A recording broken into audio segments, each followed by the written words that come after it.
여러분 안녕하십니까? 2월 24일 네트워크 매거진 시작합니다. 경기 침체와 온라인 쇼핑 등 소비 패턴의 변화로 빈 상가들이 늘고 있는데요.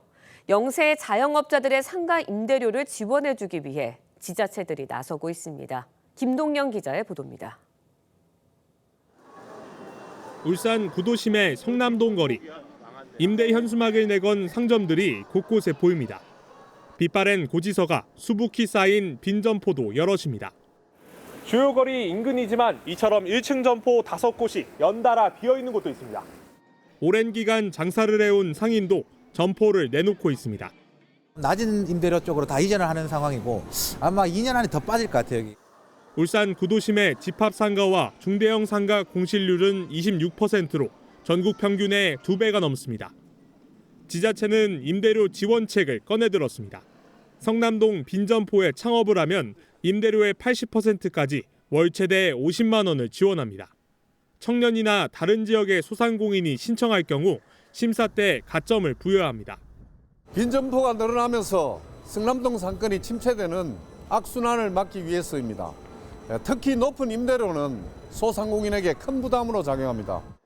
경기 침체에 온라인 등으로 소비 패턴이 변하면서 빈 상가가 늘어나자 임대료를 지원하는 지자체는 전국적으로 늘어나고 있습니다.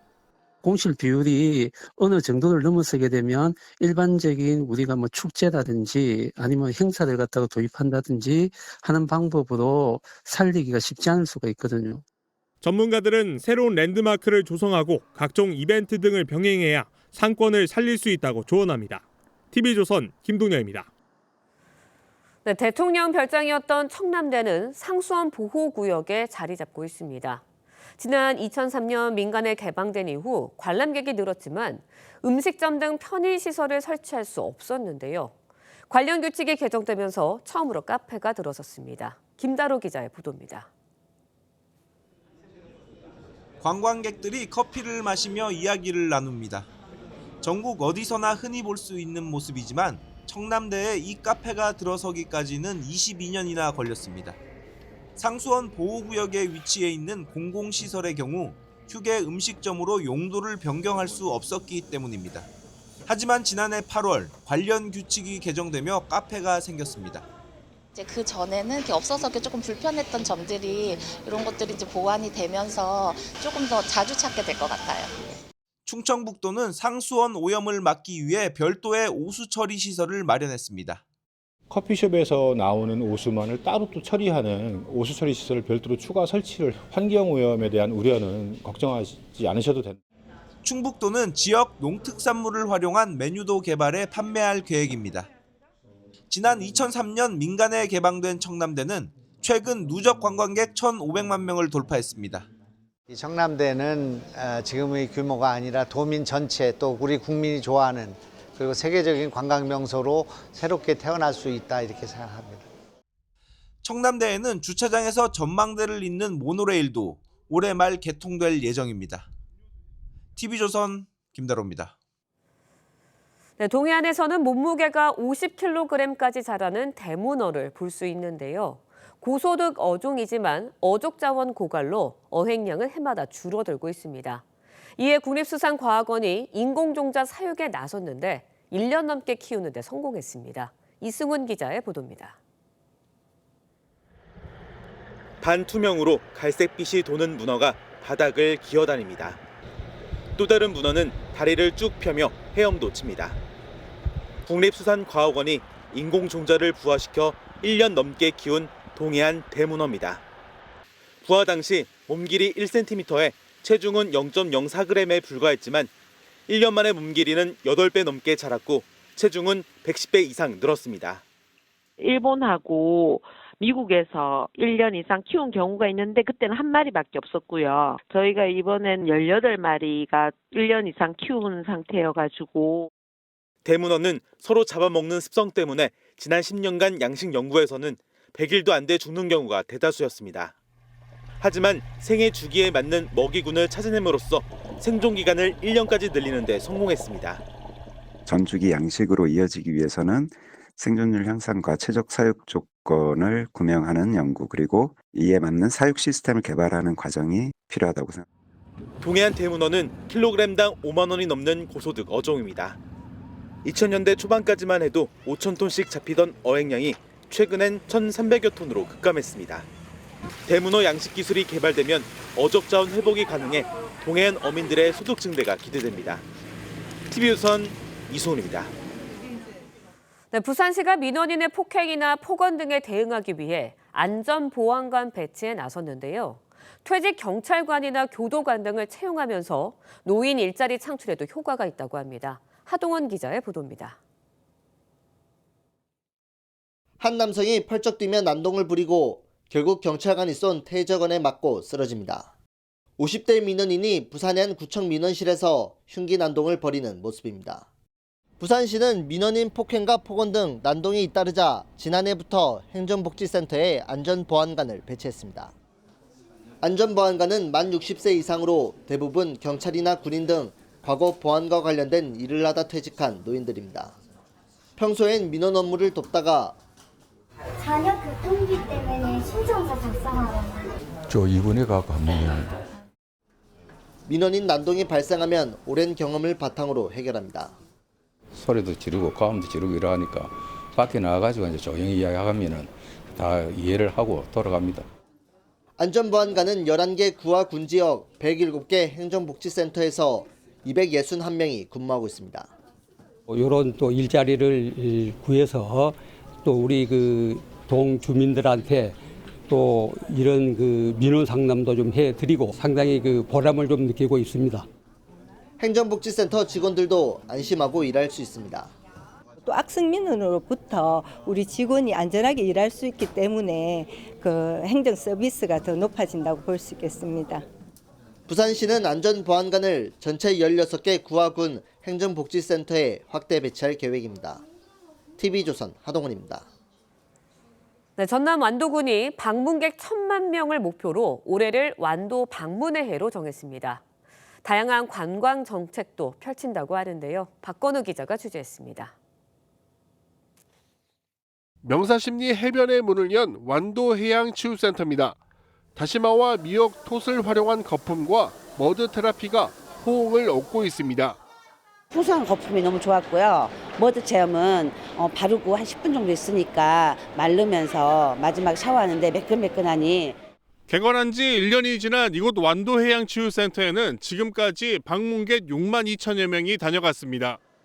방문객들은 다음 달부터 이용료의 50%를 지역 상품권으로 돌려받을 수 있습니다. 올해를 완도 방문의 해로 정한 완도군이 관광객 1,000만 명을 유치하기 위해 내놓은 정책입니다. 장보고 기념관 등 13개 유료 관광지 입장료도 최대 50%까지 할인합니다. 정말 많은 다채로운 행사들을 준비하고 있어서 금년을 완도 방문의 해로 우리가 행사를 하고 있습니다. 완도군은 정부 간 기후변화 협의체, 즉 IPCC로부터 지역 특산품인 해조류의 블루카본 인증을 받기 위한 전략도 구상하고 있습니다.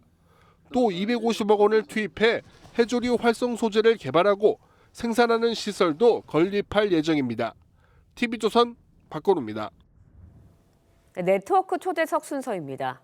서울 도봉구는 서울시 자치구 최초로 청년 연령을 45살로 높이고 K-팝 전문 공연장인 서울 아레나를 짓고 있는 등 서울에서 최초로 진행하는 사업이 많습니다. 고승현 기자가 오원석 서울 도봉구청장을 직접 만나 자세한 이야기 들어봤습니다. 구청장님 안녕하세요. 네, 안녕하세요. 네, 도봉구가 서울시 최초로 진행한 사업이 참 많은데요. 네. 올해는 어떤 사업을 좀 역점으로 두고 계신지 소개 좀 부탁드리겠습니다. 네, 우리 도봉구는 재건축, 재개발을 비롯한 중소기업, 청년, 복지, 문화, 교통, 정책 등 다양한 정책 사업을 펼치고 있습니다. 특히 올해는 서울 아레나, 창동 민자역사, 복합 환성센터, 국기원 유치 등 도봉의 전성시대를 만들어갈 대규모 정책 사업을 역점적으로 추진하고 있습니다. 또한 우리 도봉구는 재건축, 재개발 전담 부서를 신설하고 총 80개의 정비 사업이 활발히 추진 중에 있으며 특히 서울시 자치구 최초로 청년 연령을 45세로 높이고 청년 해외 인턴십 등 도봉형 청년 정책을 선도적으로 추진하고 있습니다. 또 다른 도봉구만의 특화 사업으로 양말 산업이 있습니다. 우리 도봉구는 전국 양말 생산의 40% 이상을 책임지고 있으며 또한 양말 산업의 메카로 국내 시장을 넘어 해외 판로 개척까지 앞장서고 있습니다. 2023년에는 30만 명 이상이 찾는 LA 한인 축제에 처음 참여하여 $2만 달러 상당의 양말과 또 화장품, 또한 $10만 달러 상당의 화장품 수출 계약이라는 큰 성과를 거두었습니다. 작년에도 LA 한인 축제에 또 참가해서 양말, 친환경 의류 등 $4만 달러 상당의 판매 실적과 전주 한상대회에서 열린 세계 한상대회에서 관내 2개 기업이 총 $170만 달러 상당의 상담 수주라는 또 쾌거를 달성했습니다. 올해는 4월 애틀란타에서 열리는 세계 한상대회에 또 참가해서 그동안의 노하우를 살려 더 좋은 성과를 만들 계획입니다. 또한 24년 7월에 착공한 서울 아레나는 27년 완공 예정으로 2만 8천 명까지 동시 수용할 수 있는 국내 최대 공연장으로 서울 아레나를 통해 우리 도봉구를 K-팝의 성지이자 한국을 대표하는 문화관광 경제 중심 도시로 만들어갈 계획입니다. 네, 구청장님 핵심 공약 중이었던 GTX-C 이제 전 구간을 지하화하는 거에 대해서 어떤 정책들이 있었는지 좀 부탁드립니다. 예, 우리 도봉구는 구민 직원들과 함께 3회 일체가 되어 국토부 등 관계 부처와 협력한 결과 23년 원안대로 지하화 확정이라는 큰 결실을 맺게 되었습니다. 우리 구는 여기에 그치지 않고 SRT 창동역 연장까지 저희가 지금 추진하고 있으며 현재 서울시가 제5차 국토부 국가철도망 구축 계획에 SRT 동부권 연장 사업이 반영될 수 있도록 건의한 상태입니다.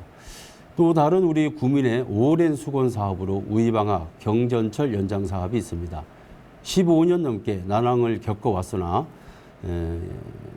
23년 수요 예측 제조사와 환경부의 전략 환경 영향 평가를 통과했고 올해 1월 시공업체가 확정되었으며 연내 착공을 목표로 공사가 마무리될 때까지 최선을 다하겠습니다. 동부간선도로 진출입 관련해서 도봉구민들의 불편이 있으셨다고 들었습니다. 이거에 대해서 개선책이 있었는지 좀 말씀 부탁드리겠습니다. 예, 동부간선도로가 2020년 확장 개통되면서 차량 속도는 많이 감소되었습니다. 또 개선도 됐고요. 하지만 진출입로가 7개에서 4개소로 감소되면서 상습적인 정체로 우리 구민께서 매우 큰 불편을 겪고 계십니다. 우리 도봉구는 이 문제 해결을 위해 서울시에 진출입로 추가를 지속적으로 요구한 결과 22년 11월 노원구 진출로 공사를 시작해서 다음 달 3월에는 임시 개통될 예정입니다. 도봉역 방향의 진출로가 추가로 이제 개통됨에 따라 이 구간의 정체가 크게 또 해소될 것으로 기대하고 있고요. 현재 진행 중인 동부 간선도로 중장기 개선안 용역에서는 우리 진출입로 2개소가 또 추가로 설치될 수 있도록 서울시와 지속적으로 협의해 나가겠습니다. 도봉구의 화학부대 이전 부지 활용 방안에 대해서 마지막으로 말씀 부탁드립니다. 사실 2016년 이후 7년간 방치되어 왔던 화학부대 이전 부지는 2023년 한옥마을 조성지로 선정되었습니다. 앞으로 서울시의 개발계획 수립이 완료되면 우리 구 특성에 맞춘 도봉형 한옥마을을 조성해 나갈 계획입니다. 또한 국기원 이전은 예산 등의 문제로 현재 보류 중에 있으나 문체부와 서울시의 큰 또 용단이 필요할 것으로 보이고요. 특히 강남북 균형 발전의 핵심이 될 국기원 이전 유치는 우리 도봉구가 문화관광경제도시로 도약하는 분수령이 될 것으로 보입니다. 작년에 우리 도봉구는 국기원 유치를 위해 인근 주민들까지 약 17만 명의 서명을 받아 문체부 장관께 직접 전달하기도 했습니다. 우리 도봉구민의 염원인 국기원 유치를 위해 올 한 해 모든 사활을 걸고 최선을 다하겠습니다. 네, 구청장님 감사합니다. 네, 감사합니다.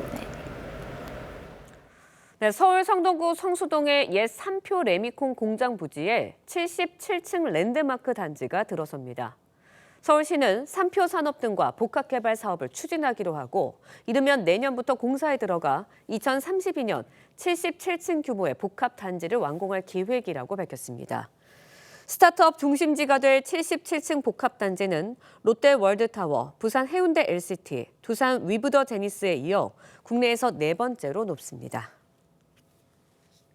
오늘 네트워크 매거진은 여기서 마칩니다. 다음 주 월요일에 다시 찾아뵙겠습니다. 시청해주신 여러분 고맙습니다.